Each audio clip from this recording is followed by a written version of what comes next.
Boa noite a todos. Para mim é uma honra estar aqui em João Pessoa com vocês. Faz tempo que eu não venho para João Pessoa. Já estive aqui no passado. Fiquei impressionado com a mudança que houve aqui em João Pessoa. É uma das cidades mais bonitas que eu vi nos últimos tempos. Não é porque estou aqui que eu falo isso, não. É verdade. E acho que depois que eu vim... Eu cheguei ontem. Eu acho que de ontem para cá já engordei 1.830 gramas. A comida aqui é espetacular, fora de série. E os irmãos não mediram esforços para nos alimentar bem. Estou aqui hoje à noite para compartilhar com vocês o que está na palavra de Deus e a experiência que o Senhor tem nos dado, que Deus nos tem dado, e eu espero que possa ajudar vocês. Na verdade, queridos irmãos, queridos amigos que aqui estão hoje à noite, eu e minha esposa temos 37 anos de casado. Na verdade, hoje tem gente aqui mais qualificada do que eu. O irmão Gerson aqui, nosso capitão, e a irmã Maria tem 57 anos de casado. Na verdade, eu deveria sentar-me e deixar ele dar a palestra aqui para nós. Não é verdade? Contar para nós qual é o segredo de um casamento feliz, um casamento bem sucedido, né? Mas de qualquer maneira, estou aqui para compartilhar um pouco com vocês. Nós vamos falar hoje à noite a partir de um livro muito importante da Bíblia. Na verdade, a Bíblia é a mensagem que Deus nos escreveu. A Bíblia é um manual do homem. Você sabe, quando vocês compram um equipamento, seja uma filmadora, uma câmera fotográfica, um celular, sempre vem um manual. Eu não sei aqui quantos leem um manual. Eu sou um pouco estranho. Eu sou talvez um tipo de ET. Eu adoro ler manuais. Eu pego o manual, eu leio no avião, vejo todos os detalhes, eu quero saber como usar o equipamento. Hoje eu sinto que o ser humano tem muitos problemas. Problemas pessoais, problemas coletivos, problemas no casamento, problemas de relacionamento, problemas de administração de crise, de conflitos interiores. E o homem procura muitas vezes solucionar os seus problemas através de coisas exteriores, coisas superficiais. Eu quero recomendar a todos vocês ler o manual. Esse manual explica como é que a gente funciona. O segredo está aqui. Quando eu leio isso aqui, e eu vejo uma dica aqui, uma luz que Deus nos dá, rapaz, é iluminador, é tremendo. Muitas respostas são dadas para nós, para os conflitos que nós temos. A solução para os problemas da humanidade está aqui nesse livro.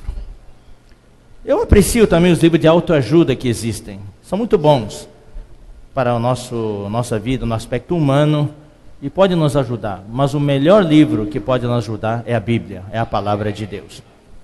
E na Bíblia nós temos o Novo Testamento e o Antigo Testamento. E no Novo Testamento nós temos um autor muito prolífico, muito espiritual, que escreveu 14 dos 27 livros do Novo Testamento. O nome dele era Paulo. E entre os livros que ele escreveu, há 4 livros centrais, que são as epístolas aos Gálatas, aos Efésios, Filipenses e Colossenses. Hoje à noite eu vou me basear somente na epístola aos Gálatas. Eu vou tentar resumir, porque nós temos só 1 hora para falar, ou 1 hora e um pouquinho.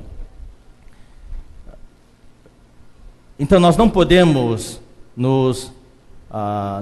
detalhar muito o que nós vamos falar. Então nós vamos falar não muitos versículos. Nós vamos abordar somente alguns pontos essenciais.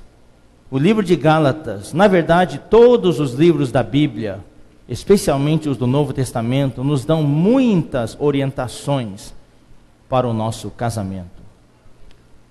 O meu pai, quando eu era jovem, o meu pai já dormiu no Senhor, já partiu para estar com Deus.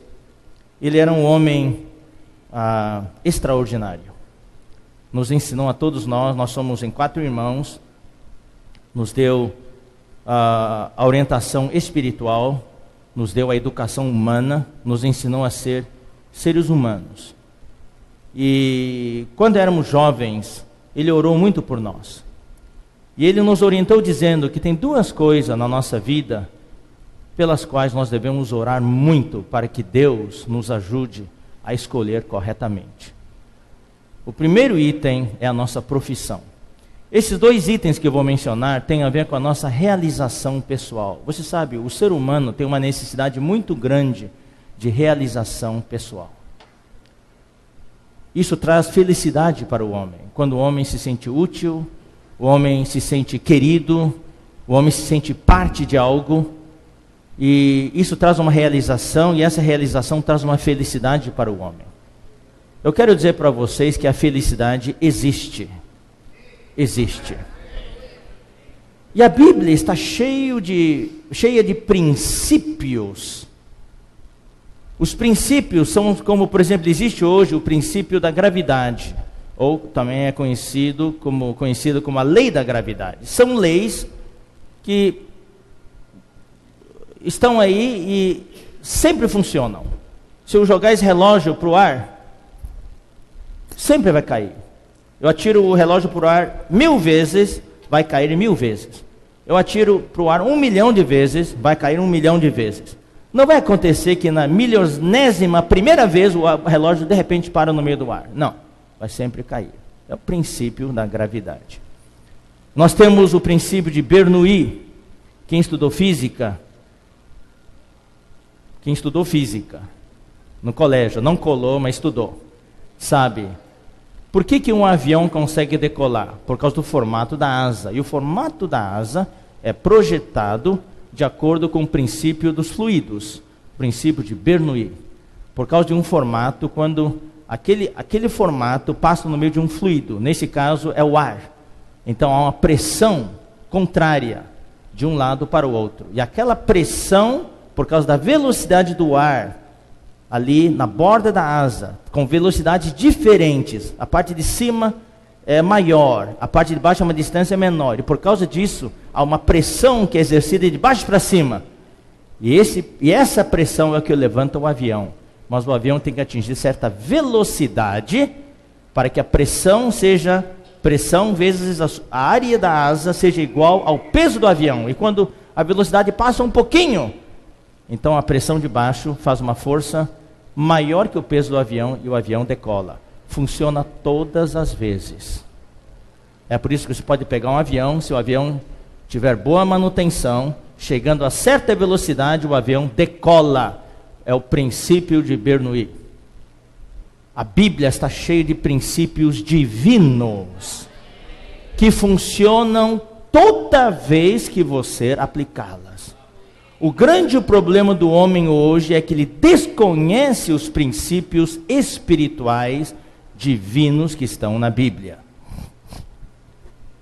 Então cabe a nós, aqueles que ministram a palavra de Deus, apresentar esses princípios para as pessoas. Esse é o grande segredo. E toda vez que nós dependemos de Deus e aplicamos esses princípios funcionam. Bom, voltando ao que meu pai me ensinou quando éramos crianças, ele falou há 2 coisas pelas quais devemos orar bastante para que Deus nos ajude a decidir da maneira correta. Primeiro é a sua profissão. Você escolhe a profissão errada, você vai ser infeliz, você vai acabar fazendo o que você não gosta. Muita gente estuda, faz na faculdade, faz um curso e quando se forma, trabalha não na área que estudou, mas trabalha em outra área, porque é a paixão dele. E o que ele estudou, porque ele conseguiu só passar naquele vestibular, não é a paixão dele. Então é importante nós fazermos o que nós gostamos. É muito importante, isso faz bem para nós. Então, a primeira coisa que realmente nos ajuda na nossa vida humana a nos realizarmos é a nossa profissão, nosso trabalho. O trabalho dignifica o homem. E o segundo item é o casamento. Você casou bem, você pode ser feliz. você casou mal. Por isso que hoje existem tantos divórcios, separações. Mas nós temos algo que talvez muitas pessoas não tenham, e eu quero passar isso para vocês hoje à noite. Nós temos algo que pode intervir, um fator externo, que se torna um fator interno de grande força. É o poder divino. É a vida de Deus. Hoje no relacionamento a dois, temos a vida, a minha vida, a vida do meu cônjuge, seja marido ou esposa. Se houver problemas, muitas vezes há aconselhamento conjugal, aconselhamento matrimonial. Às vezes ajuda, às vezes não. É por isso que muitas vezes há reuniões para casais, esperando que isso possa ajudar. Mas hoje à noite eu não quero só dar um encontro de casais, uma reunião especial de casais, só com conselhos humanos. Eu quero introduzir hoje à noite o fator divino. Esse fator divino é o que traz, é o que faz acontecer um milagre. Algo tremendo. Então essas duas coisas, a nossa profissão e o nosso casamento, são muito importantes para a nossa realização pessoal. E eu desejo hoje à noite felicidade para todos vocês. E eu quero dizer para vocês que a felicidade existe. Eu quero dar um testemunho pessoal. Eu estou casado há 37 anos. Eu ainda estou na lua de mel. Eu amo a minha esposa hoje mais, muito mais, do que quando me casei. Eu sou muito, muito feliz. Eu sou um homem de sorte. Mas não é porque eu sei me conduzir como marido. Humanamente, eu seria um péssimo marido. É que eu aprendi a aplicar os princípios divinos. E são esses princípios que nós vamos tentar passar para vocês nesse tempo limitado que nós temos. Então, eu vou ler alguns versículos primeiro. Antes de ler os versículos, eu vou dizer para vocês que o título desta palestra hoje à noite é A Identidade do Meu Casamento. Por que eu coloquei meu? Porque é uma coisa pessoal. Não é a identidade do seu casamento, é uma coisa assim. Não, eu quero que todo mundo diga, repita comigo agora, a identidade do meu casamento. É algo pessoal seu. Algo que você deve valorizar. É o meu casamento. O que é identidade? Se você for no dicionário, você vai ver que a identidade é o conjunto de características, né, pelas quais algo é definitivamente, claramente, sem sombras de dúvida, algo é definitivamente reconhecível ou conhecido. Então a minha pergunta é: como o seu casamento é visto? Primeiramente por você, e como ele é reconhecido por outros. Quando os outros olham para vocês como um casal, o que eles veem? Existe uma identidade? Quais são as características pelas quais o seu casamento, ou o meu casamento, são reconhecidos? Então, hoje à noite, a minha intenção é apresentar 3 pontos. Há muitos pontos, eu quero apresentar só 3 hoje à noite. Tá? 3 itens que eu vou ler uma vez, quero que vocês repitam comigo. Serão 3 itens que fazem parte da identidade do meu casamento. O primeiro é, repitam comigo, tá? No meu casamento, fomos separados por Deus antes de nascer. E chamados pela sua graça. O que quer dizer isso? Bom, vamos ler então um versículo que está em Gálatas, capítulo 1, versículo 15. Quem tem a Bíblia pode abrir. Quem não tiver, e o vizinho tiver, pode compartilhar com o vizinho. Se você nem o vizinho tiverem, então somente escutem, tá, com atenção, que vocês vão entender. Então, Gálatas capítulo 1, versículo 15.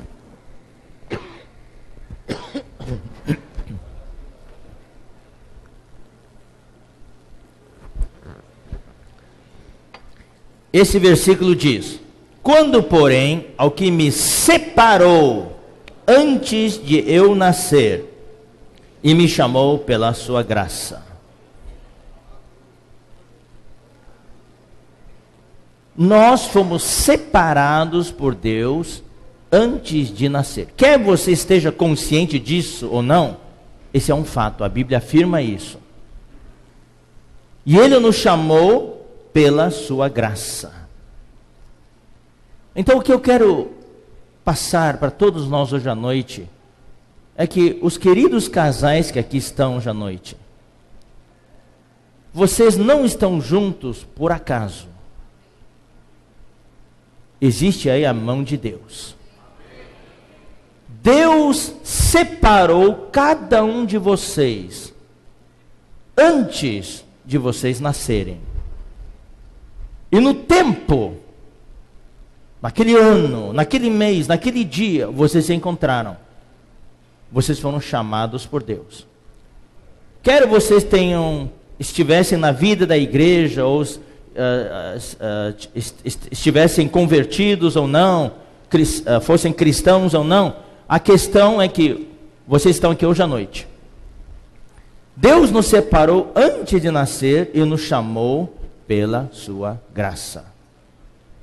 Se você for olhar, isso é um grande mistério. Muitos de nós viemos de lugares bem distantes. Por exemplo, eu nasci em Hong Kong. Eu vim para o Brasil no ano de 1958. Saí em 1958, cheguei em 1959. Levou 50 dias para chegar. Uma viagem de navio com a minha família. Viagem de avião naquele tempo era impossível. Então só de navio, levava 50 dias. Eu cresci aqui no Brasil. Me formei na universidade, engenharia eletricista, opção eletrônica. Daí, meus pais nunca tiveram oportunidade de fazer curso de pós-graduação, embora eles fossem graduados da universidade. Então, eu fui o primeiro da família que teve a oportunidade de fazer curso de pós-graduação. Daí, eles me enviaram para os Estados Unidos.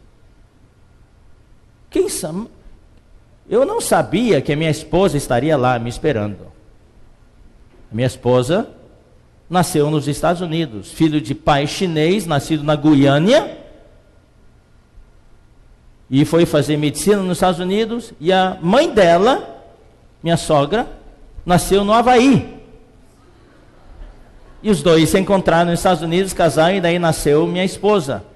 E eu, no Brasil, um chinês brasileiro, que já foi britânico, e agora é norte-americano. Eu sou norte-americano, você vê minha cara de gringo? Daí, fui lá para estudar, e lá, na igreja onde eu me reunia, encontrei minha esposa. Mas no começo não foi amor à primeira vista. Na verdade, não gostava dela. Mas houve a intervenção divina. Eu não vou contar essa história, porque vai tomar muito tempo. Mas de qualquer maneira, Deus mexe os pauzinhos e nos coloca juntos. O fato de você e seu marido, você e sua esposa estarem juntos, deu muito trabalho para Deus. Eu acho que você e eu, nós precisamos apreciar esse fato. Valorizar aquele ou aquela que está do seu lado. Então nós vamos continuar a leitura aqui. Aqui eu vou ler para vocês Gênesis capítulo 1. Gênesis capítulo 1, versículo 26.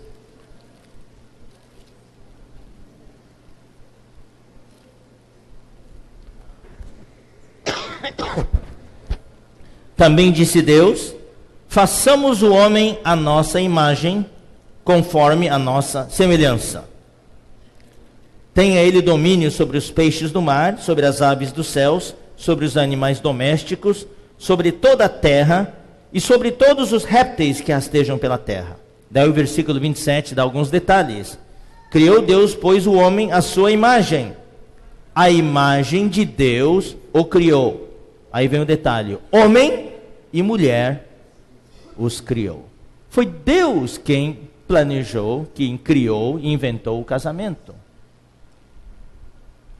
Hoje existem correntes na sociedade moderna, nessa era do pós-modernismo, que é um grande perigo, porque esse pensamento do pós-modernismo destrói todos os valores, acaba com todas as referências. E queridos irmãos, queridos amigos, nós temos que tomar cuidado, senão daqui a alguns anos, algumas décadas, não existe mais valores entre nós. Cada um decide o que quer. Existem muitos assuntos polêmicos que não vamos tratar hoje à noite aqui. Daí versículo 28 diz: e Deus os abençoou e lhes disse: sede fecundos, multiplicai-vos, enchei a terra e sujeitai-a. A bênção de Deus não foi para um indivíduo, a bênção de Deus foi para um casal. Quem que é a bênção de Deus hoje à noite aqui? Amém? É por isso que vocês estão casados, porque quando vocês estão casados, é como tem aqueles aparatos, dispositivos, tem uma chave especial, né, para você poder destravar. Então tá lá brilhando, coisa assim, daí tem que ter um encaixe, algo que você insere lá, você gira e a coisa se abre. Esse é o casamento. Vocês estão juntos, nós estamos juntos com nossos cônjuges para receber a bênção de Deus.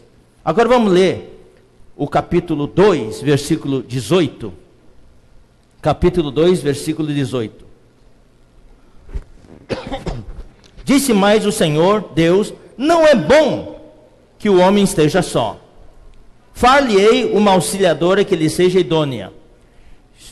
Eu gosto de analisar e considerar as necessidades humanas. Eu considero quando eu era um jovem, menino, daí quando eu cresci, né, adolescente, tudo, daí a gente começou a sentir atração pelo sexo oposto. Tinha uma fase na nossa vida que os meninos detestavam as meninas, e as meninas detestavam os meninos, mas chegava a certa idade, de repente, aquele ou aquela que a gente detestava, de repente era tão maravilhoso, né? Daí chega uma certa idade, especialmente quando a gente passa de 18, 20 e poucos anos, a gente sente a necessidade de ter um companheiro, uma companheira, de passar a vida com alguém, não é verdade? Isso vem da criação do homem. Deus falou: não é bom que o homem esteja só. Falei uma auxiliadora. Essa palavra auxiliadora no hebraico tem vários significados. Por um lado significa auxiliadora, por outro lado significa o complemento, é a outra metade da melancia. O homem sente, o ser humano, seja homem, seja mulher, quando atinge certa idade, que está faltando algo. E só quando encontra o seu par, é que consegue se sentir realizado. Havendo, pois, o Senhor Deus formado da terra todos os animais do campo e todas as aves dos céus, trouxe-os ao homem. Então naquele momento só tinha Adão, só tinha o homem, para ver como esse lhe chamaria. Daí Deus criou todos os animais, e levou os animais diante do homem, para o homem dar o nome para os animais. E o nome que o homem desse a todos os seres viventes, esse seria o nome deles. Deu o nome o homem a todos os animais domésticos, as aves dos céus, e a todos os animais selváticos. Para o homem, todavia, não se achava uma auxiliadora que lhe fosse idônea. Toda a criação, todas as criaturas que já tinham sido criadas, passaram diante do homem, mas não havia ninguém que fosse compatível com o homem. Não era da espécie do homem. Então o Senhor Deus, o que ele fez? Fez cair pesado sono sobre o homem, e este adormeceu. Daí Deus tomou uma das suas costelas e fechou o lugar com carne. E a costela que o Senhor Deus tomara ao homem, transformou-a numa mulher e lhe a trouxe.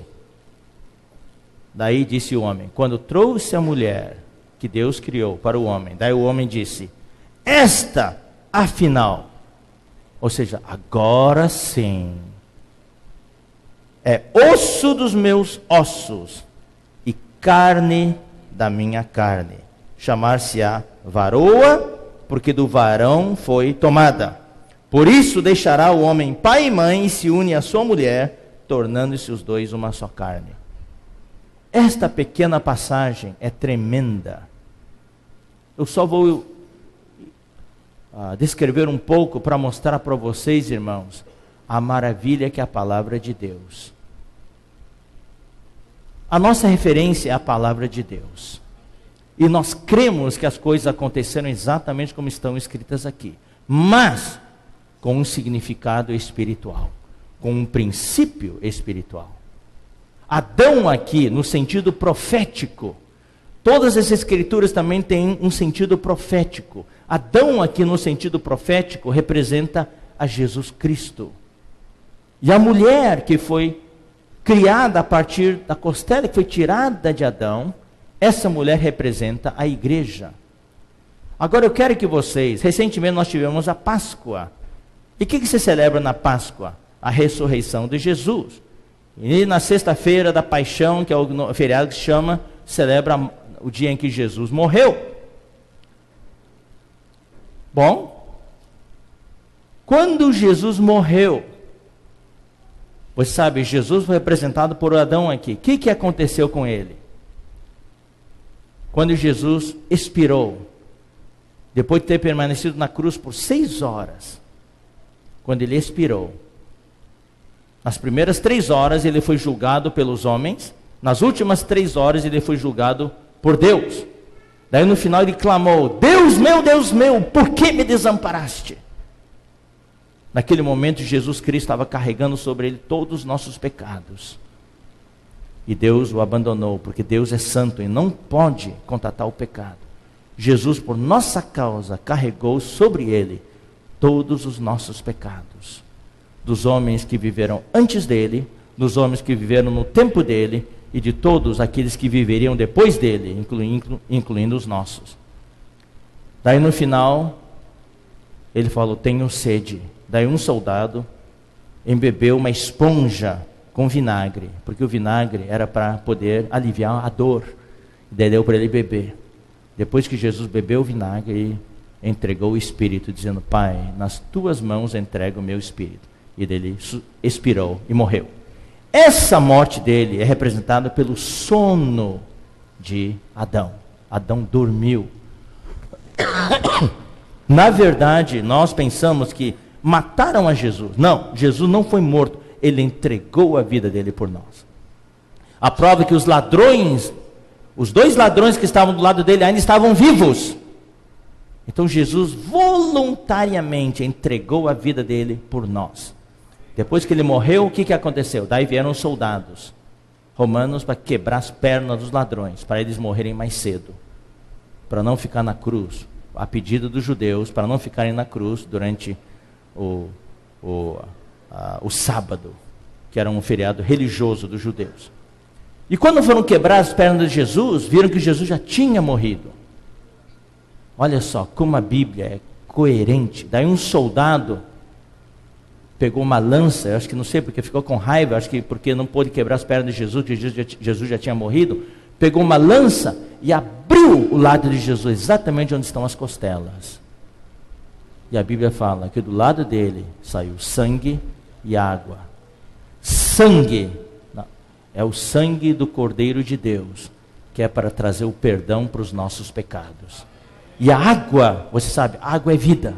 A água que jorrou do lado de Jesus representa a vida divina, com todo o seu poder, que fluiu do lado dele. E dessa água, desse sangue, a igreja foi formada. E a igreja é a mulher que foi trazida para Adão. E daí, quando Jesus ressuscitou, aí já estava a igreja formada com seus discípulos. É um quadro que aconteceu milhares de anos antes e que se cumpriu com a morte de Jesus. Tudo isso tem a ver com o casamento. Adão e Eva, um casal, o primeiro casal, já simbolizavam Cristo e a igreja. Cristo é o noivo, marido. A igreja é a noiva, é a esposa. O seu casamento para Deus tem um significado espiritual. Você, querido marido, você representa Jesus Cristo. E você, querida esposa, você representa a igreja. Assim como Cristo, nós vamos ler daqui a pouquinho, como Cristo morreu e se sacrificou pela igreja, os maridos também devem amar as suas esposas e se sacrificar por ela. O que eu quero salientar dessa passagem, queridos irmãos e amigos, é o seguinte: o que quer dizer que a mulher foi tirada de Adão?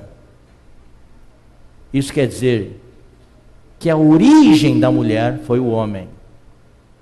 A mulher, quando Adão viu a mulher, ele falou: esta afinal é osso dos meus ossos e carne da minha carne. Ou seja, é da mesma espécie, da mesma natureza. Quando olho, por exemplo, o Gerson e Maria, eu vejo uma pessoa só. Uma só pessoa. Ela é igualzinha a ele e ela. Mas sabemos que não são iguais. Mas em natureza, ou seja, em natureza são iguais. Em seja, o marido e a esposa podem ter personalidades diferentes, passados diferentes, uma história diferente, a maneira como foi criado cada um é diferente, mas todos têm a mesma meta, têm a mesma direção, os mesmos valores. Isso que é importante. Isso representa osso dos meus ossos e carne da minha carne. Então eu quero que cada um de vocês agora dá uma olhadinha para o cônjuge que está sentado do seu lado, mas olha bem no olho, olho no olho. Fala agora para o seu marido ou sua esposa: você é osso dos meus ossos e carne da minha carne. Você é importante para mim. Deus colocou você na minha vida. Amém. Eu espero que vocês possam ver isso. O primeiro princípio que estou passando hoje da nossa identidade é que nós somos separados por Deus antes de nascer. E chamados pela sua graça. E Deus colocou vocês dois juntos. Tem dificuldades? Tem, nós vamos ver agora. Mas o fato de nós estarmos juntos e superarmos as dificuldades juntos, isso não tem preço. Isso não tem preço. Eu e minha esposa tivemos muitos momentos felizes e também tivemos muitos momentos de extrema tristeza. No ano 2000 nós perdemos uma filha. Minha esposa estava dirigindo com a van cheia de passageiros da igreja que ela estava levando para comprar umas roupas, estava muito frio, e esses passageiros eram irmãos que tinham vindo dos Estados Unidos e Canadá, e daí levaram meus dois filhos mais novos. Eu tinha 4 filhos, 2 homens, 2 mulheres. Então os 2 filhos mais novos, um menino e uma menina, estavam no carro, mas não tinha mais cinto de segurança para eles, porque todos os outros passageiros estavam com cinto de segurança. Daí foram no Carrefour fazer compra de roupa, e quando saíram do Carrefour, um caminhão carregado de ferragem, colheu a van. E os meus 2 filhos foram jogados para fora. Os 2 sofreram severa concussão craniana. E a minha filha morreu naquela noite. 7 anos e meio de idade. Foi um sofrimento terrível. Até hoje, quando me lembro dela, eu choro. Eu não consigo conter minhas lágrimas. Ela era a alegria da nossa vida. Mas uma coisa nos consola, é que a minha esposa, ela tinha a mesma visão que eu. Apesar de eu muitas vezes viajar, sair, ela passou os princípios divinos de Deus para a nossa filha. Ela tinha uma experiência muito profunda de Deus. Eu tenho certeza absoluta que ela partiu conhecendo a Deus e tendo a vida divina nela. Isso trouxe um grande conforto para nós. Momentos de tristeza, momentos de dor, momentos de alegria e até momentos de divergência nos ajudam a amadurecer e crescer juntos. Queridos irmãos, não existe nada mais valioso para mim, nada mais precioso que marido e mulher juntos trilhar o caminho e batalhar juntos, eliminar as diferenças, vencer as dificuldades, transpor as barreiras. Isso nos une. O vínculo que eu tenho com minha esposa, o laço, ficou muito mais estreito depois desse momento de dor. Não houve um apontando o dedo para o outro, você foi culpado, você não foi, foi cuidadoso, cuidadosa quando saiu, nada disso. Nós passamos pela dor juntos. Valorizem o tempo que vocês estão juntos. Hoje um grande problema do casamento é que marido e esposa não gastam tempo juntos. Existe um grande ladrão, um grande rompe-relações, que é o nosso celular hoje. Marido e esposa gastam mais tempo no celular do que um com o outro. Essa não é uma reunião para pais. Mesma coisa para com nossos filhos. Nós preferimos subornar os nossos filhos, quando são criancinhas, para não chorar. Nós colocamos nossos filhos diante de uma televisão. Nós damos um tablet para eles brincar, para ficar quietos. Mas nós não sentamos com nossos filhos para conversar com eles. Com os celulares desligados, sem televisão, conversar. Olho no olho. Pais para filhos. Passando para eles os valores humanos. O legado das gerações. Contar a história de como vocês se encontraram, o passado de vocês, as dificuldades que vocês tiveram, como vocês oraram, buscaram a Deus, Deus ajudou vocês a superar. Tudo isso é de grande valor, traz referência para nossos filhos, estabelece um vínculo forte entre pais e filhos, entre marido e esposa. Vínculo esse que ninguém pode romper. Por que hoje os laços do casamento se rompem tão fácil? Por que os nossos filhos hoje saem de casa e preferem ficar fora com seus amigos? Qualquer coisa lá fora já rompe um vínculo com os pais, porque nós não estabelecemos um vínculo.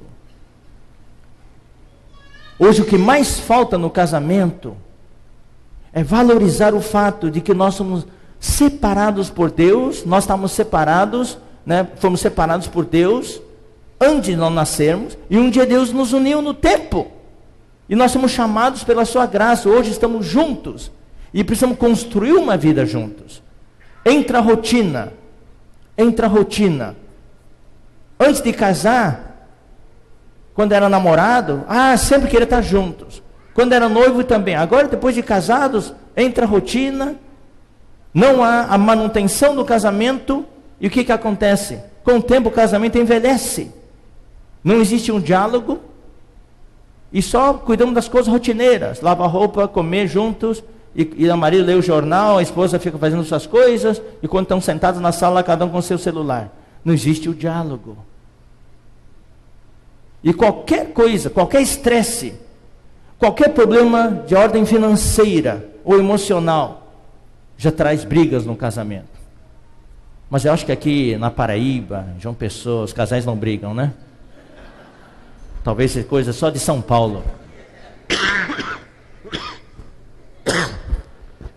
Eu tenho um pensamento que eu quero compartilhar com vocês.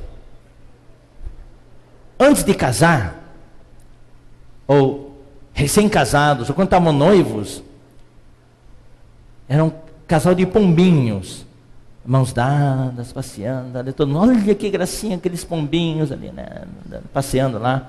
Toda hora pegava na mão ali, para passear, para tudo.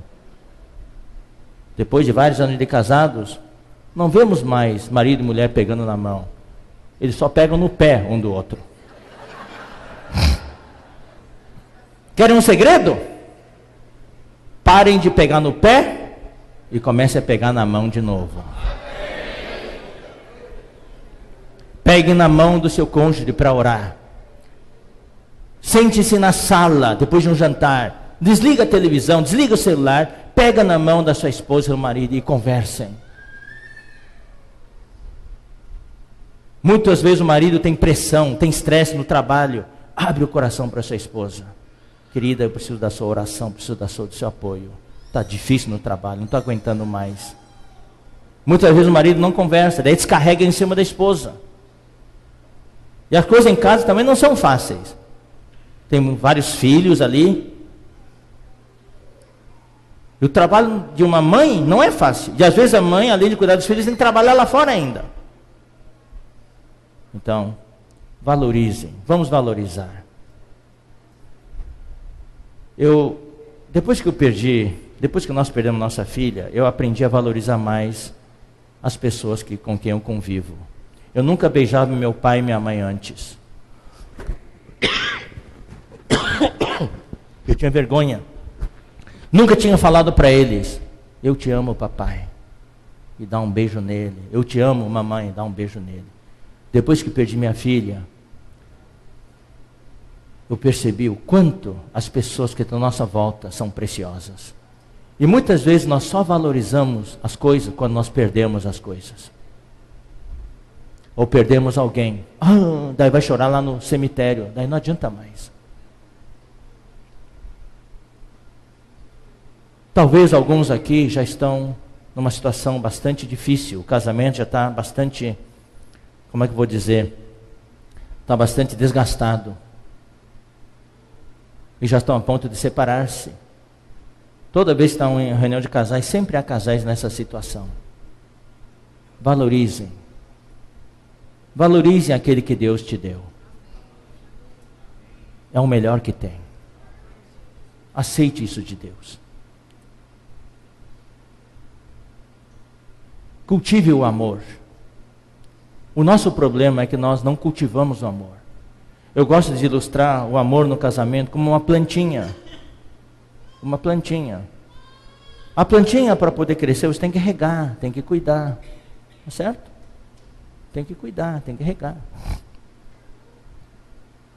Se você não rega, ela seca e morre. Então eu quero contar uma história para vocês. Eu acho que aqui em João Pessoa, anos atrás, quando estive aqui, eu já tenho contado essa história. Mas muitos de vocês talvez não estivessem naquele dia lá, ou aqui. Então eu vou contar essa história de novo. Eu procuro observar todas as coisas que acontecem à nossa volta, na nossa vida diária, profissionalmente ou humanamente, e extrair lições dessas coisas. Então, quando eu era criança, até hoje, né, a nossa família mexe com agricultura. Nós estamos na atividade agropecuária. Quando éramos crianças, meu pai só mexia com agricultura, não tinha pecuária. Então, nós morávamos em Carazinho, Rio Grande do Sul. Nós tínhamos lá a nossa granja. Lá não fala fazenda, lá chama granja, onde plantávamos trigo e soja. Então, no verão é soja e no inverno é trigo. E a soja sempre tem lagarta. Quando vem a soja, cresce, daí chega um momento que começa a vir as lagartas. Daí tem que bater nas folhas, daí medir 1 metro e contar quantas lagartinhas tem por metro. Quando passa em um certo número, tem que aplicar o inseticida. E todos os encarregados lá na fazenda, eles já sabiam disso. E um dia, o encarregado foi aplicar inseticida. Só que na hora de manusear o veneno, ele se enganou. Ele pegou herbicida, em vez de inseticida, e aplicou herbicida na soja. E matou, dessecou todas as folhas da soja. Então, com muito medo, ele foi lá para a cidade falar para o meu pai: irmão Samuel, seu Samuel, eu fiz uma besteira, eu apliquei herbicida. Aí meu pai pegou a Kombi cor-de-rosa que ele tinha e foi lá para a fazenda. Quando viu, a fazenda não era muito grande, aquela curva de nível inteira estava sequinha. Era um prejuízo muito grande. Então a primeira opção seria passar grade e gradear e plantar de novo. Daí meu pai pensou: eu vou pedir para o nosso engenheiro agrônomo vir aqui e dar uma olhada. Daí o engenheiro agrônomo foi lá na fazenda, viu, ele se ajoelhou, olhou cada plantinha, estava sequinha já, mais ou menos dessa altura, sequinha já. Daí ele olhou para o meu pai e falou assim: seu Samuel, você crê em Deus? O pai falou: claro que eu creio em Deus, nós somos cristãos, nós amamos a Deus. Então, reze para seu Deus, ele usa a palavra rezar, para que faça chover. Se chover, essa soja ainda pode se salvar. Meu pai falou: mas como? Está tudo seco. as folhas já estão caindo, está tudo seco. Eu falo, seu Samuel, ajoelhe-se. Daí meu pai se ajoelhou. Daí fala, olha aqui, ó, na ponta da soja. O que você está vendo? Daí meu pai olhou. Em cada pé de soja tinha bem na ponta uma folhinha do tamanho de um grão de arroz. Verdinho, verdinho. Sabe o que aconteceu? Quem estudou física sabe, existe um fenômeno na física chamado tensão superficial dos líquidos. É por isso que um inseto consegue andar em cima da água. Inseto bem, já viu um inseto andando em cima da água? Porque a superfície é tão pequena, ele não molha, o líquido não pega nele, é a tensão superficial, daí ele consegue caminhar em cima da água. Por causa, aquele veneno é um veneno de contato. As folhas grandes, quando caíam as gotas em cima, as gotículas em cima, molhava e matava. Mas aquela gotinha, aquela folhinha pequena, era tão pequena, que nenhuma gotícula podia grudar nela. E saía. Daí aquela gotícula não recebeu o veneno. Daí meu pai foi para casa, esse era o costume dele. Aprendam isso com a sua família, com seu marido, com sua esposa, em todas as coisas. Orem juntos. Isso é ser chamado pela sua graça. A graça é Deus cuidando de nós. Deus tem o maior prazer de cuidar de nós. Ele nos dá a sua salvação gratuitamente, nos dá a sua vida gratuitamente, nos dá o seu cuidado gratuitamente. Isso é a graça de Deus. Daí meu pai chamou a minha mãe, chamou todos nós, nossos irmãos, eu e meus irmãos, nos ajoelhamos e oramos a Deus para que chovesse. E Deus atendeu a nossa oração e choveu vários dias. E todos aqueles pés de soja voltaram a ficar verde de novo. E ainda deu para colher. Um pouco menos que seria o normal, mas colheu. Todas aquelas sojas se salvaram. E todas as folhas voltaram. Por causa de uma folhinha que permaneceu no topo do pé de soja. Então, muitas vezes, casais vão na minha casa procurar aconselhamento. Ou para comunicar, já estavam se divorciando, separando. Daí a primeira coisa que eu pergunto para eles, eu falo para o marido, assim, bem assim, na lata, né? Assim, João, você ainda ama Maria? Responde rápido. E ele fala, se ele hesitar, então eu já não tenho esperança mais. Se eu pergunto, João, você ainda ama Maria? Eu amo. Se ele responder rápido, amo, é que ainda existe o amor. Daí eu tenho esperança. Daí eu pergunto, Maria, você ainda ama o João ainda? Eu amo. O que eu vejo aqui? Eu vejo uma folhinha do tamanho de um grão de arroz. Daí eu digo para eles, por favor, não arranquem mais essa última folha. Por que as outras folhas foram arrancadas? Eu vou ilustrar para vocês. Quando vocês eram namorados, noivos, alguns namorados e noivos já brigam. Antes de casar já brigam muito. A esses eu recomendo não casar. Sinceramente, eu falo para eles, não vai dar certo o casamento de vocês. Mas a maioria não. A maioria antes de casar são bem carinhosos e tudo. E como aqui já são todos casados, né, nós também temos reuniões para jovens, orientações para jovens que ainda vão se casar. Eu falo para eles, antes de casar, abram bem os olhos para ver todos os defeitos da outra parte. Depois de casar, fiquem ceguinhos que nem um chinês. Daí você tem que fechar o olho. Depois de casar, tem que fechar o olho. O problema é que antes de casar, o amor é cego. Que linda, né? Que linda. Ah, que princesa. Princesa, né? É. Depois de casar, depois de casar vários anos, a princesa virou bruxa. E o príncipe encantado virou um monstro. E o animalzinho, minha pombinha. Daí a pombinha virou anta. E o marido, meu pombinho, virou um cavalo. Bom, queridos irmãos, nós temos que cultivar o amor. Cultivar o amor. Fazer a manutenção do casamento. O amor humano é limitado. Aí, por isso que eu falei, precisamos da intervenção divina. A graça de Deus, o amor de Deus é eterno, é infinito, é imensurável. O nosso casamento humano, a nossa vida humana é que nem uma luva, com todos os formatos, os dedos e tudo. O amor de Deus é a mão que preenche a luva. Então, queridos casais, nós que estamos na vida da igreja, nós temos algo precioso que se chama a vida de Deus, a vida divina. E nós precisamos cultivar esse amor.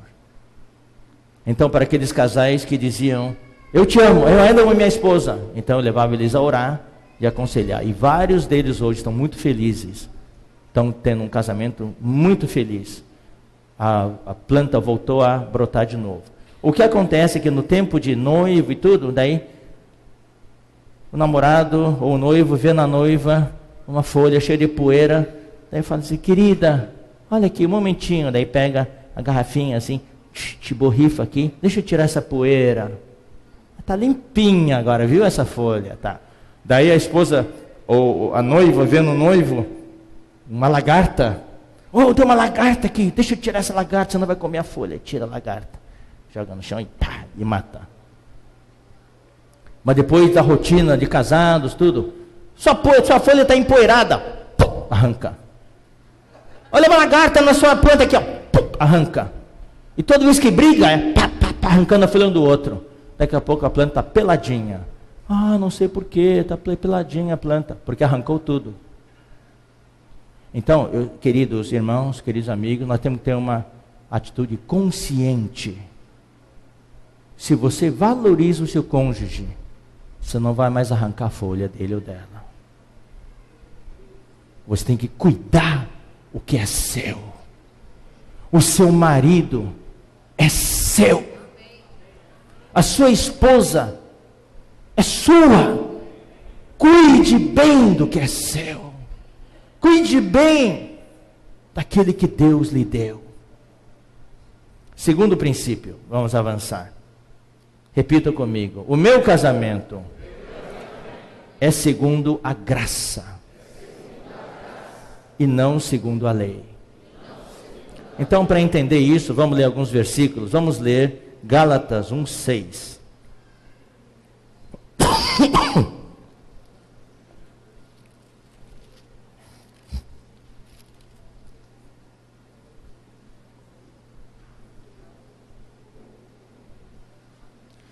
Admira-me que estejais passando tão depressa daquele que vos chamou na graça de Cristo para outro evangelho. O que eu estou fazendo é aplicar esses versículos ao casamento. Quando um casal se casa, numa reunião da igreja, dá um testemunho, puxa, todo mundo fica encorajado. Que casal jovem precioso. Mas às vezes, não muito tempo depois de casado, já começam as brigas, e já começam a falar até em separação. E alguns casais, depois de vários anos, falam em separação. Então aqui Paulo fala, admira-me que estejais passando tão depressa daquele que vos chamou na graça de Cristo. Nós somos chamados na graça de Cristo. Agora estamos passando para outro evangelho. O que é esse outro evangelho? É a separação. Deus nos chamou para estarmos juntos. Mas de repente a gente foi chamado na graça de Deus e a gente está passando para outra coisa já. Vamos ler agora também o versículo 15. Esse versículo nós já lemos anteriormente, eu vou repetir só. Quando porém o que me separou antes de eu nascer e me chamou pela sua graça. Então o nosso casamento, o meu casamento é segundo a graça. Vamos ler agora o capítulo 3, versículo 10. Capítulo 3, versículo 10.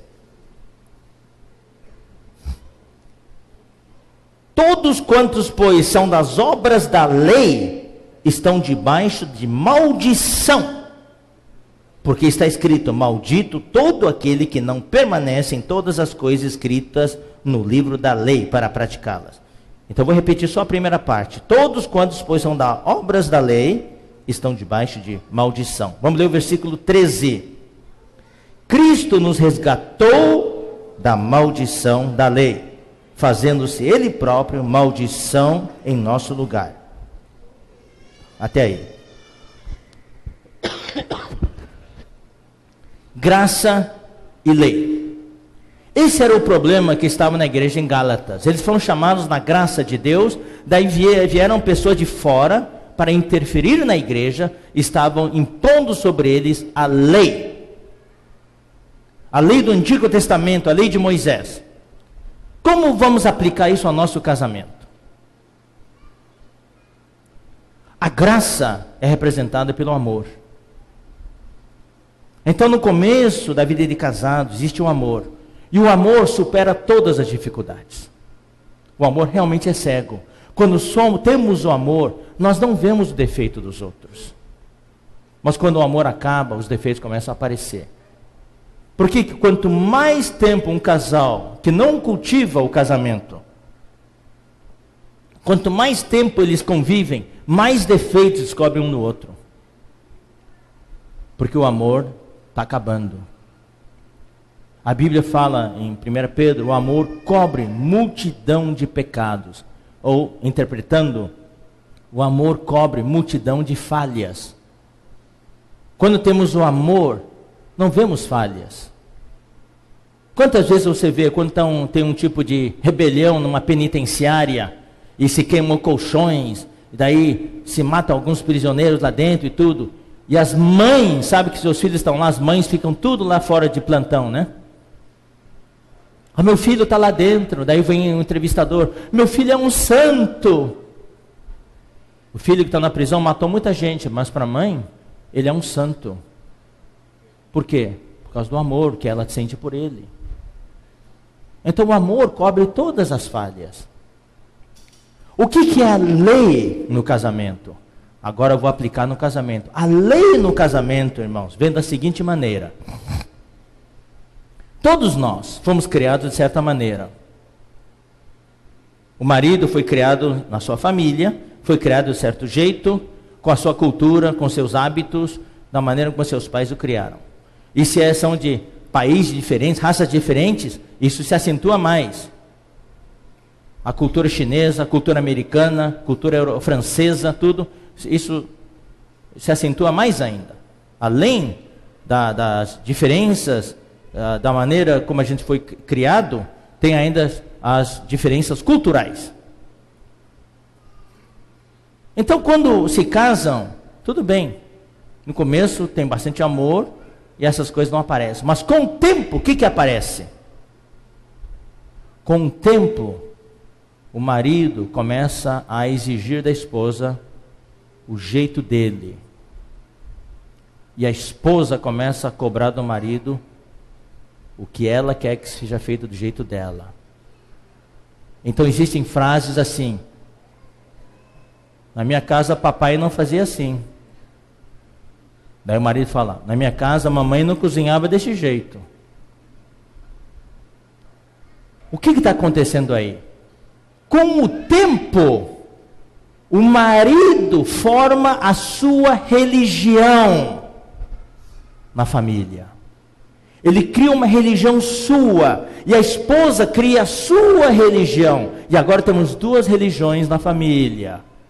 E na religião tem a lei. Daí, o que são as brigas? As brigas entre o casal nada mais é do que um tentando converter o outro para a sua religião. E às vezes, se você olhar, as brigas são sobre picuinhas, coisas insignificantes, que a gente torna como se fosse algo enorme. A gente está fazendo tempestade em copo d'água. Essa lei, a religião criada em casa, e isso se expressa na forma de cobranças. Marido cobrando da esposa, esposa cobrando do marido. Isso acaba com o casamento.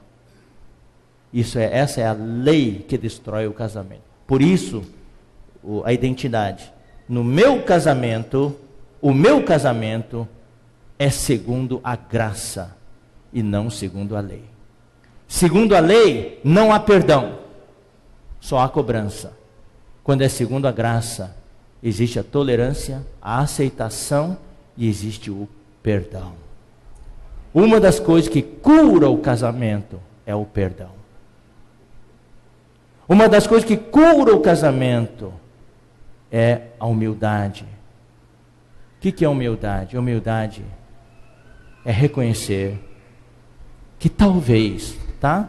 Eu falo assim para atenuar um pouco, que talvez eu esteja errado. Que há uma possibilidade, porque na maior das vezes eu não estou errado, você está errada. A humildade é, querida, eu acho que talvez eu esteja errado, me perdoa. E se for mais corajoso, querida, eu errei, me perdoa. Isso cultiva o casamento. Então vamos continuar a ler os versículos. Vamos ler agora o capítulo 4, versículo 21. Dizei-me vós, os que quereis estar sob a lei, acaso não ouvis a lei? Pois está escrito que Abraão teve 2 filhos, uma da mulher escrava e outro da livre. Mas o da escrava nasceu segundo a carne, o da livre mediante a promessa. Estas coisas são alegóricas, porque estas mulheres são 2 alianças. Uma, na verdade, se refere ao Monte Sinai, que gera para a escravidão. Esta é Agar. Ora, Agar é o Monte Sinai, na Arábia, e corresponde a Jerusalém atual, que está em escravidão com seus filhos. Preste atenção para essa palavra escravidão. Mas a Jerusalém lá de cima é livre, a qual é nossa mãe. Porque está escrito: alegra-te, ó estéril, que não dá à luz, exulta e clama, tu que não estás de parto, porque são mais numerosos os teus filhos, numerosos filhos da abandonada que os que têm marido. Vós, porém, irmãos, sois filhos da promessa, como Isaque. Como, porém, outrora o que nascera segundo a carne perseguia o que nasceu segundo o Espírito, assim também agora. Contudo, que diz a Escritura? Lança fora a escrava e seu filho, porque de modo algum filho da escrava será herdeiro com o filho da livre. E aí vem a conclusão. E assim, irmãos, somos filhos não da escrava e sim da livre. Aqui está falando de 2 alegorias aqui. Está falando que Abraão teve 2 filhos, de 2 mulheres. Isso é com relação à história do povo de Israel. Mas eu quero aplicar isso ao casamento. No nosso casamento podemos ter também essas 2 mulheres. Uma da livre, que é segundo a promessa, e outra da escravidão. Uma que é representada pelo Monte Sinai, que gera para a escravidão, e a outra é Jerusalém, lá de cima, é livre, a qual é a nossa mãe. O que quer dizer isso? Quando o nosso casamento é segundo a lei, isso gera uma escravidão em casa. Quando o nosso casamento é segundo a graça, tem o amor, tem o perdão, tem o diálogo, há uma liberdade em casa. O que vocês preferem? Um ambiente de liberdade ou de escravidão?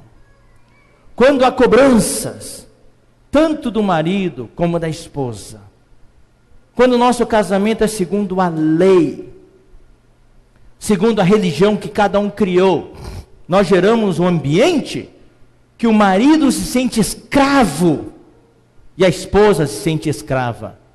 Daí qual é o pensamento que vem? Eu preciso sair desse casamento para me libertar. É por isso que existem as separações, porque o ambiente é de escravidão. Isso, queridos irmãos, queridos amigos, é para nos alertar. Que tipo de ambiente nós queremos em casa?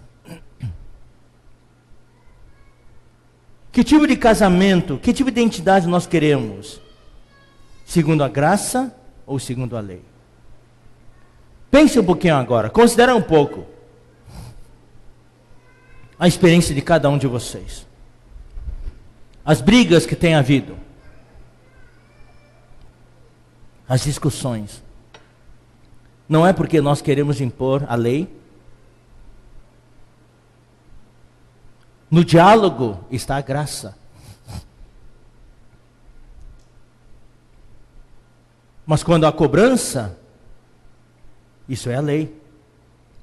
Isso gera um ambiente de escravidão. E muitas vezes, as coisas se tornam tão feias, que a situação se torna irreversível. Então isso é uma palavra de alerta para nós. Eu oro a Deus, para que cada um de nós possa considerar isso seriamente.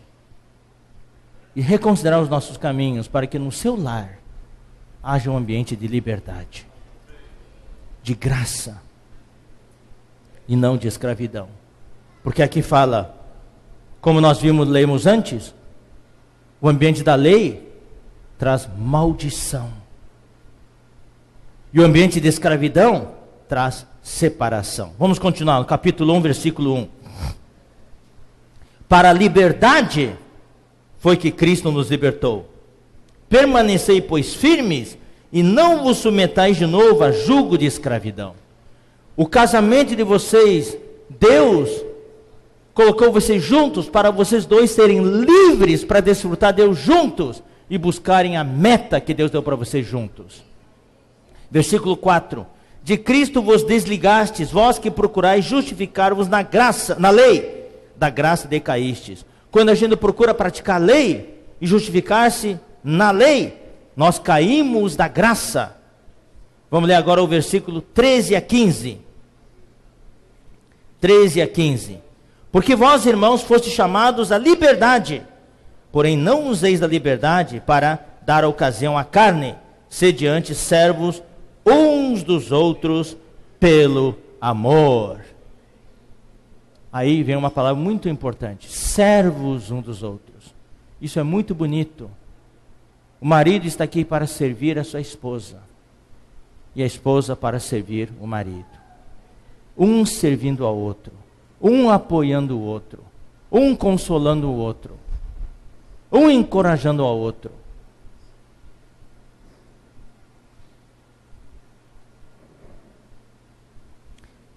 (14) Porque toda lei se cumpre em um só preceito, a saber, amarás o teu próximo como a ti mesmo.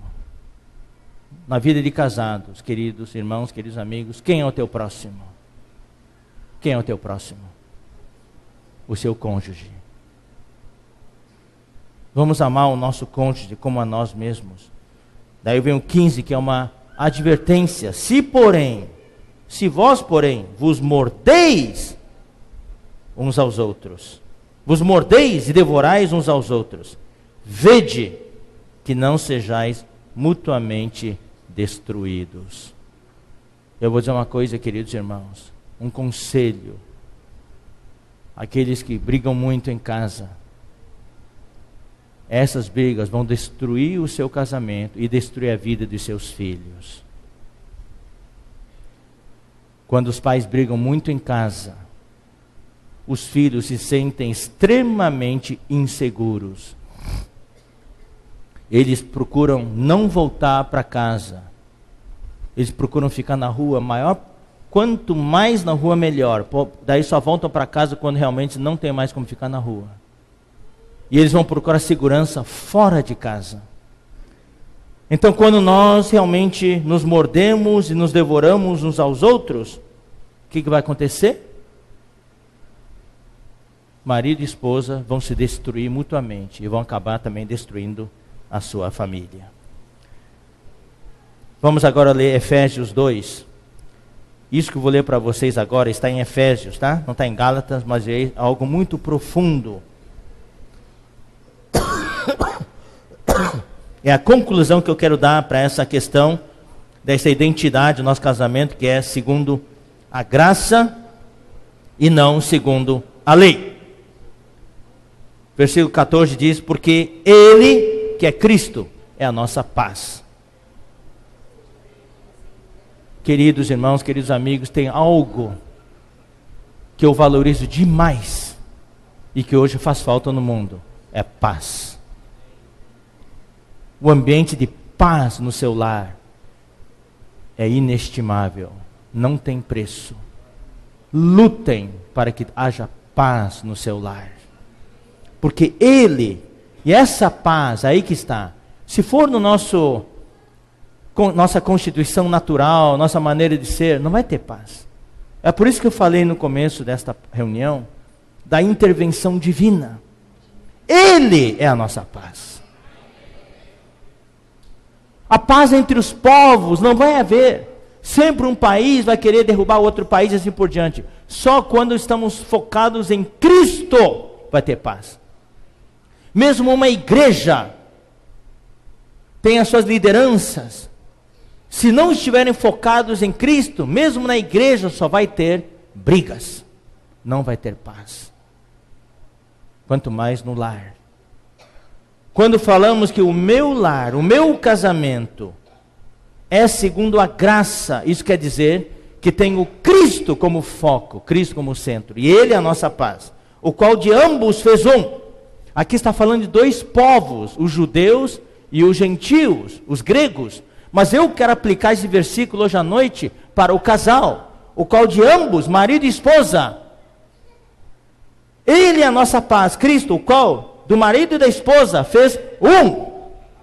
O problema do casamento, o que Jesus falou? O que Deus falou em Gênesis? Jesus falou no Novo Testamento. Por isso, o homem deixará o homem pai e mãe, se unirá à sua esposa, e os dois se tornarão o quê? Uma só carne. Jobson, quantos vieram aqui hoje à noite? Mais ou menos. Casais. 130 casais. Então vieram aqui hoje à noite 260 pessoas, certo? Eu espero que saiam daqui 130 pessoas. Entraram 260 pessoas, vão sair 130 pessoas. Marido e esposa saindo como uma só pessoa. Esse é o segredo do casamento. Não eu, não você, é nós. Ele é a nossa paz, o qual de ambos, do marido e esposa, fez um. E tendo derrubado a parede de separação que estava no meio, a inimizade. Oh, queridos amigos, queridos irmãos, vamos derrubar a parede de separação que está no meio, que é a inimizade. Agora vem algo de grande revelação. Jesus, quando morreu na cruz, Ele aboliu na sua carne, olha só, a lei dos mandamentos na forma de ordenanças, para que dos dois, marido e esposa, criassem em si mesmo um novo homem, fazendo a paz, e reconciliasse ambos em um só corpo com Deus, por intermédio da cruz, destruindo por elas a inimizade. Esse é o grande segredo hoje. O que quer dizer isso aqui? É algo oculto. Quando Jesus morreu na cruz, todos nós sabemos que Jesus morreu pelos meus pecados, pela minha natureza pecaminosa. Jesus, quando morreu na cruz, Ele também crucificou o mundo, crucificou a Satanás, crucificou o velho homem, e a gente para por aí. Mas hoje à noite eu quero mostrar para vocês que quando Jesus morreu na cruz, Ele crucificou uma coisa a mais. Ele crucificou mais uma coisa. Ele crucificou a lei dos mandamentos na forma de ordenanças. Ou seja, Ele crucificou lá naquela cruz, pregou naquela cruz, a nossa religião pessoal. Aquilo que você criou para cobrar dos outros, Ele também cravou naquela cruz. Porque isso é o que mais causa estragos entre os seres humanos hoje. Mais do que o pecado, mais do que os pecados, mais do que o homem natural, são as nossas regras. É isso que destrói a igreja. Um monte de líderes querem servir a Deus, mas quando eles servem a Deus, cada um quer fazer do seu jeito, cada um estabelece as suas leis. Isso se manifesta na forma de ordenanças, um monte de regras, os meus dogmas, as minhas regras. Todo mundo tem que seguir o jeito que eu faço as coisas. E é isso que destrói o casamento. Marido e esposa têm as suas ordenanças. Aí eu quero dar um conselho para vocês. Eu sei que todos nós temos costumes diferentes. Cada um foi criado de uma maneira diferente. O marido, talvez os pais dele não ensinaram para ele. Ele come com a boca aberta. mastiga com a boca aberta. Isso incomoda a esposa. Ô querido, fecha a boca quando mastiga. E daí eu gosto de comer assim.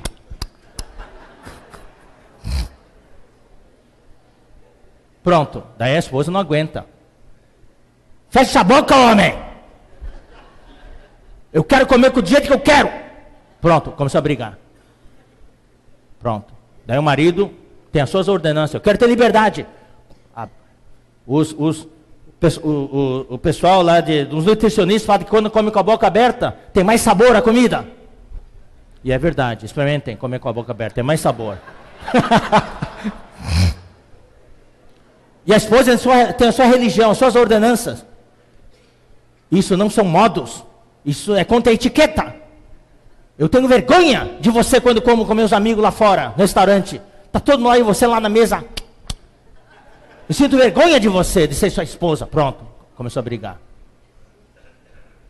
Saibam que Jesus crucificou tudo isso na cruz. E uma coisa assim, clássicos exemplos. O marido toma banho, joga a toalha molhada em cima da cama. E a esposa fica incomodada. Não aguenta. Na minha casa, a minha esposa sabe quando eu escovei o dente. O espelho fica borrifado de creme dental. Não só como com a boca aberta, mas escovo o dente com a boca aberta.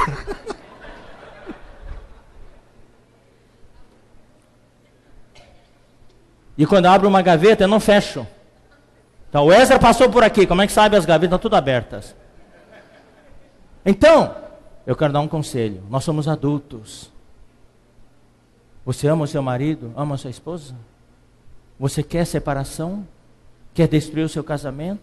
Quer brigar na frente dos filhos? Acho que não vale a pena. Eu quero dizer uma coisa, irmãos, a vida é tão difícil já. A vida é cheia de sofrimentos. Vamos viver felizes. Vamos viver felizes. Não vale a pena por algumas picuinhas, alguns caprichos, tornar a nossa vida infernal, infernizar a vida uns dos outros. Vamos procurar dar qualidade de vida uns para os outros. Vamos amar a nossa esposa, amar o nosso marido e viver com felicidade. Para que brigar? Então aí é necessário um diálogo. O casamento, o problema do casamento muitas vezes não é espiritual. Não é que o marido não ama a Deus, eu falo isso para os irmãos, não é porque a esposa não ama a Deus. Os dois invocam o nome do Senhor, os dois oram, os dois amam a palavra. É a parte humana que pega. Por isso que hoje na igreja nós temos realmente uma comissão da parte de Deus, não só capacitar os irmãos espiritualmente. Hoje a grande missão nossa é dar para os irmãos a capacitação humana. Nós nos tornamos tão espirituais que deixamos de lado a parte humana. A parte humana é o copo, a parte espiritual é a água. Ninguém vai tomar água no seu copo. A água pode ser a melhor água, a água Perrier, tá? É a melhor água que tem, água mineral, Perrier. É da França? Não sei. Então, mas o copo está lambuzado de gordura, sujo. Ninguém vai tomar. O copo é o nosso relacionamento humano. O que você pode ter lá dentro é coisa boa. Mas quando serve desse jeito, ninguém vai tomar essa água. O problema nosso, no nosso casamento, não é a parte espiritual muitas vezes. É a parte humana. Eu vou dar outro exemplo. Marido e esposa têm 4 filhos. O marido chega em casa, está cansado. E a esposa em casa não está cansada? Talvez ela trabalhou também.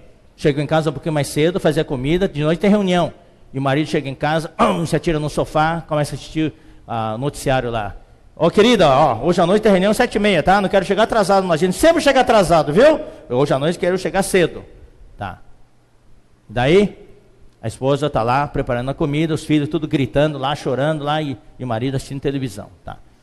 Daí a esposa serve a comida, todo mundo come, termina de comer, o marido de novo no sofá para ver o resto das notícias.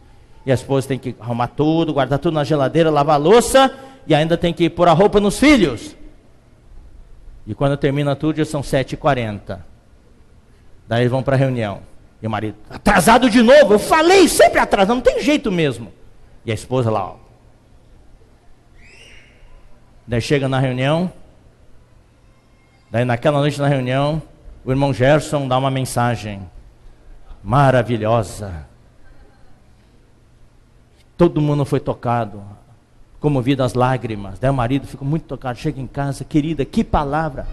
Vem orar comigo, vem. Orar com você? Você ora sozinho, eu vou dormir, estou cansado. Não vai ter oração. Oração, uma coisa boa, não vai ter oração. E naquela noite também, não vai ter, você sabe, né, irmãos?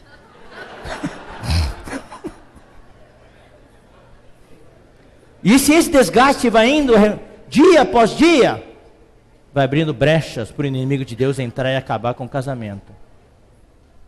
São coisas pequenas do lado humano. Então eu quero recomendar que o vosso marido e esposa se sentem como adultos. Peguem a mão no outro, orem diante do Senhor e conversem. Seria bom, num pedacinho de papel, colocar 3 colunas. Na primeira coluna, o marido escreve para a esposa: o que eu gosto de você. Na segunda coluna, o marido e a esposa escrevem um do outro: o que você faz que me incomoda, eu não consigo aguentar. E o terceiro: o pedido que eu quero fazer para você. E lê um para o outro. E os dois levar diante de Deus a lista e ser iluminado.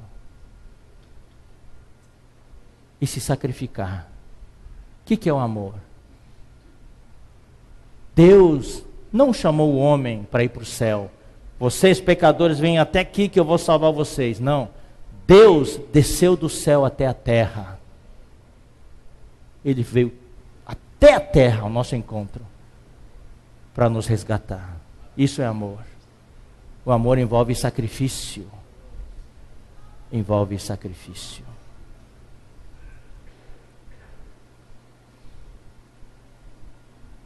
Se marido e mulher quiserem negociar, ela está do outro lado da sala, eu estou desse lado, ninguém deve pedir, você vem até aqui, ou ela dizer, você vem até ali. Não, quem sabe a gente pode se encontrar no meio. Será que é tão difícil eu tomar cuidado para não borrifar pasta de dente no espelho? Ou se eu borrifo, eu pego a toalha e limpo? Será que é tão difícil eu, quando cheguei em casa, ajudar a esposa, depois da refeição, lavar a louça? Você prepara as crianças, eu lavo a louça. Será que é tão difícil? Será que é tão difícil, depois do banho, não jogar a toalha na cama, levar volta para o banheiro? Não é difícil. Quando tem amor, a Bíblia fala, o amor tudo pode e tudo suporta. O meu casamento não é segundo a lei, mas é segundo a graça. Teria um terceiro ponto, mas não vou mais ter tempo. No meu casamento, não é mais eu, mas Cristo. Não é mais eu, mas Cristo. Por causa do tempo, eu não vou detalhar, eu não vou falar o terceiro. Eu só quero mencionar para você que um versículo que fala em Efésios, capítulo 5. Vamos ler. E com essa passagem eu encerro a palavra desta noite. Capítulo 5, versículo 22. As mulheres sejam submissas ao seu próprio marido, como ao Senhor. E quando os maridos leem isso, eles vibram. As mulheres sejam submissas ao seu próprio marido. E daí no versículo 25 fala, maridos, amai vossa mulher. Daí as mulheres vibram, está vendo? Você tem que me amar. Como também Cristo amou a igreja. Mas se você olhar todos os versículos, o Cristo é o centro. Mulheres, sejam submissas ao seu próprio marido como ao Senhor, porque o marido é a cabeça da mulher, como também Cristo é a cabeça da igreja, sendo este mesmo Salvador do corpo. Como, porém, a igreja está sujeita a Cristo, assim também as mulheres sejam em tudo submissas ao seu marido. maridos, amai vossa mulher, como também Cristo amou a igreja, e assim mesmo se entregou por ela. Aqui está a intervenção divina. Queridos irmãos, o segredo é em todos os nossos relacionamentos acrescentar o elemento divino. Essa é a fórmula mágica. Deus pode fazer as coisas. Então, mas o versículo 21, que antecede essa passagem, nos traz o segredo. Não é nem esposa, marido, a esposa se submeter ao marido, nem o marido se submeter à esposa, o marido amar a mulher tem que amar o marido, não tem nada dessa cobrança. Olha o que ele falou no versículo 21. Sujeitando-vos uns aos outros no temor de Cristo. Então eu quero dar um testemunho pessoal, e com isso eu encerro a palavra desta noite.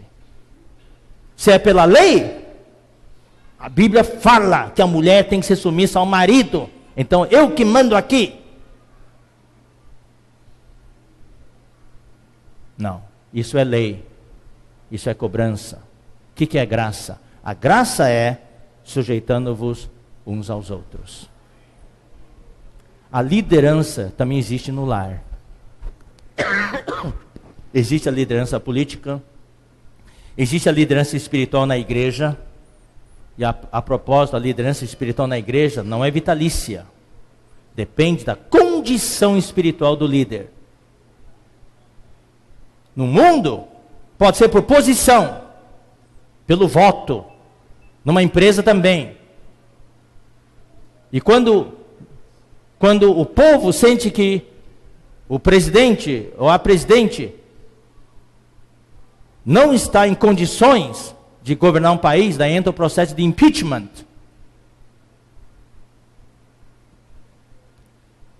Então, mas na liderança espiritual, não é por posição, é pela condição espiritual.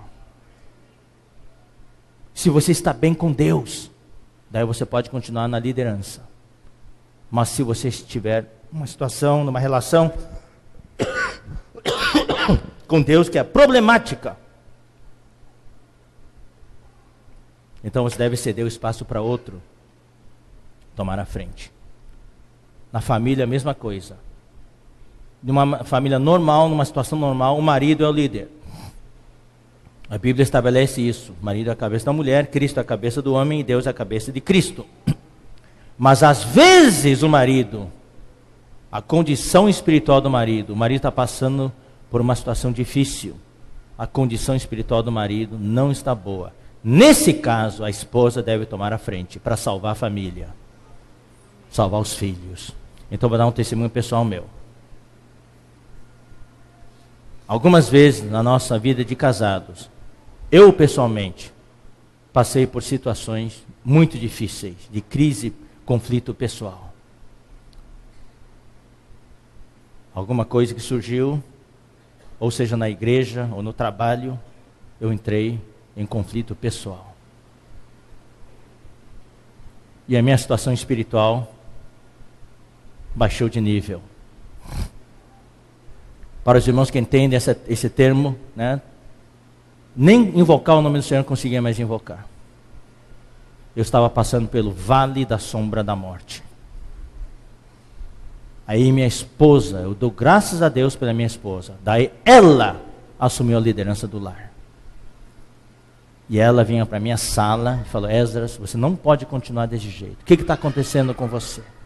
Ore comigo. Eu disse: não consigo orar. Ore, Esdras. Invoca o Senhor comigo. Fale comigo. Ó Senhor Jesus. Eu tentava, eu não conseguia.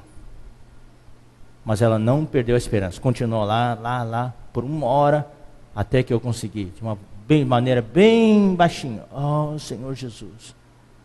Daí eu consegui sair da situação. Se não fosse por ela, talvez não estaria aqui hoje. Ela me resgatou da areia movediça.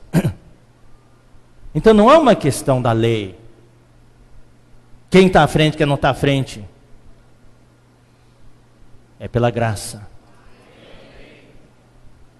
Se o marido não está bem, o marido tem que pedir: esposa, querida, me socorre, eu não estou bem. E tem que abrir o coração para ela. Eu não estou bem, ore por mim, ore comigo. Eu não consigo nem orar mais. O casamento é precioso demais para a gente tratar de qualquer jeito. Valorize o seu casamento. Que o seu casamento tenha uma identidade. E que o seu casamento não é só para nós. O objetivo todo é que o seu casamento seja um farol de luz, iluminando a vida daqueles que estão à sua volta. Aqueles barcos que estão indo para bater contra a rocha, quando vê o seu casamento como um farol, eles sabem que direção tomar. Que Deus use cada um de vocês, cada casal que aqui está. Se você hoje à noite tem conflito no seu casamento, que Deus possa socorrer você. Eu desejo a Deus que abençoe cada casal aqui. Que através de vocês, essa intervenção divina, a vida de Deus, possa chegar a muitos lares e a muitos casais, para que possam estar desfrutando o Senhor na vida da igreja. Amém? Para encerrar, eu quero orar com vocês. Peço a todos vocês que fiquem de pé. Se tem algum casal em especial que quiser uma oração especial, pode vir à frente, eu vou orar por vocês. Se tem algum casal que vocês querem uma oração em especial, pode vir à frente, eu vou orar por vocês. Não tenham vergonha.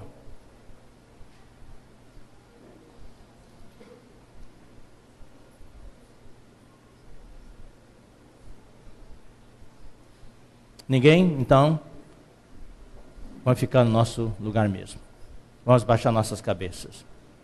Ah, tem. Está chegando um casal aqui. Tem mais alguém?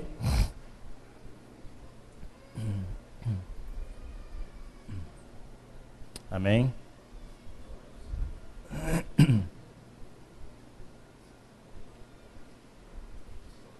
Está chegando mais casais?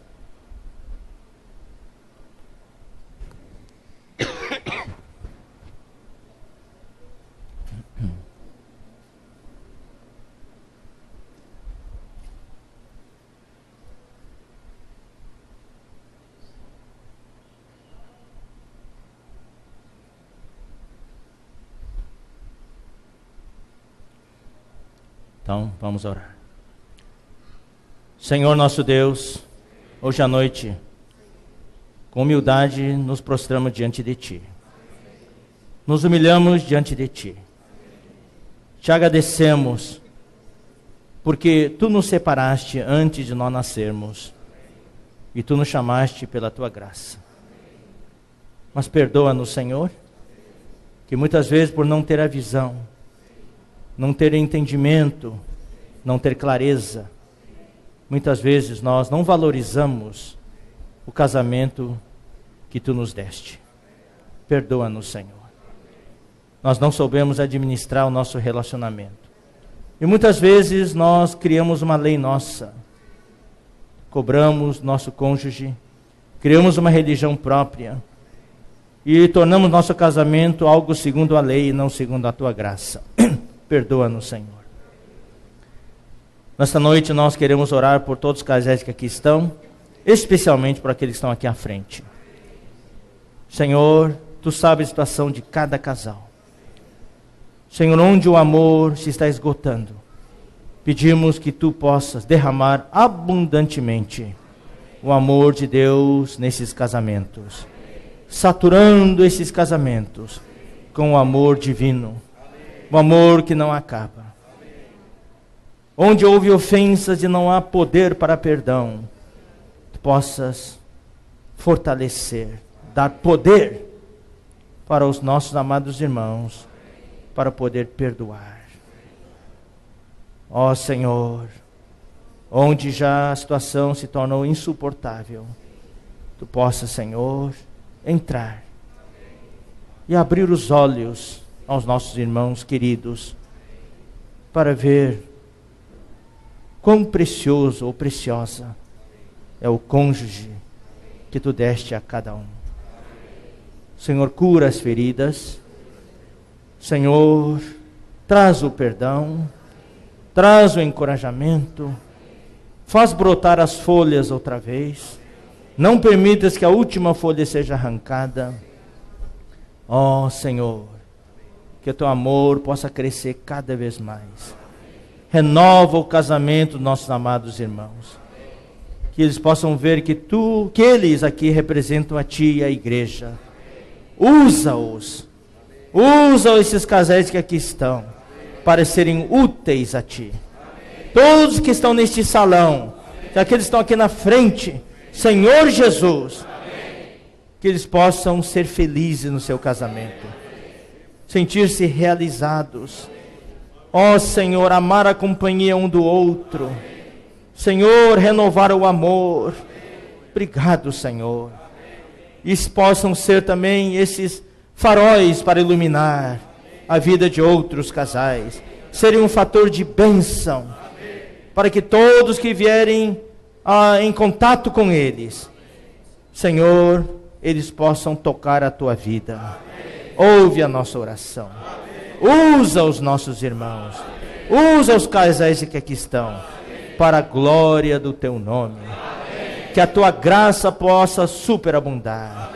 Remove toda a lei, Senhor. Muito obrigado, Senhor. Ó Senhor, que Cristo seja o centro de todos os casamentos. Não eu, mas Cristo, Senhor. Abençoa nossos queridos irmãos. Supre-os abundantemente desse elemento divino, Senhor. Ó Senhor Jesus, nós oramos em Teu nome, certo que a Tua bênção certamente chegará a cada um deles. Em nome de Jesus. Amém. Amém. Deus abençoe todos vocês. Deus abençoe todos os casais aqui esta noite.